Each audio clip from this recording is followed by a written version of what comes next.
একটু বলবে কি বিষয়ে এত চিন্তা ভাবনা করছো? আজকে মহিষাসুর এসে বলে গেছে মরতে গিয়ে নাকি আমাকে জব্দ করবে। তাই ভাবছি বেটা এই কথা কি করে বলে, তবে কি ও কোনো ফোন দিয়ে আটলো নাকি? বন্ধুরা, যদি ভিডিওটা ভালো লেগে থাকে তাহলে একটা সাবস্ক্রাইব করবেন @শান্তদাস4776 এ। আপনার সাপোর্ট আমাদের জন্য অনেক বড় অনুপ্রেরণা। ওর কোনো কারসাজি ধোপে টিকবে না।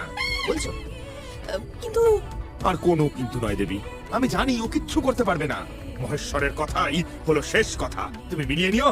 আমি জানি আমার অতুলনীয়ার কাছে সব করে পরাস্ত হবে, হবেই। চলো বন্ধুরা, যদি ভিডিওটা ভালো লেগে থাকে তাহলে একটা সাবস্ক্রাইব করবেন @শান্তদাস4776 এ। আপনার সাপোর্ট আমাদের জন্য অনেক বড় অনুপ্রেরণা।